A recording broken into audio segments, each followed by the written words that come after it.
So we're making this thing, we're making this type of building to survive earthquakes. So we already saw some videos of some big structures that were hit by earthquakes. We can make earthquakes to test how much our building can stand.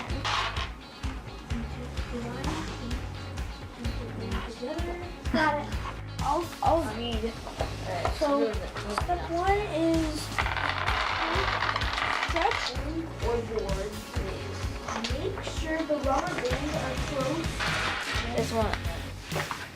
Yeah. That's the one entire thing supposed to go around there.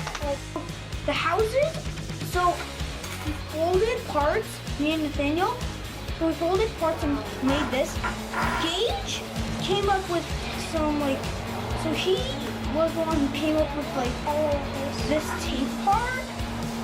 We call these guys, they're called Tape Man, Underman.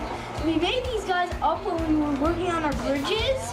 Gage was Tape Man, and he helped us with the tape. We also have this chart we use. It's called a magnitude meter, and the magnitude meter helps us know what type of earthquake we're doing. And this is what pulls it, create earthquakes. You have to remember. You have to remember.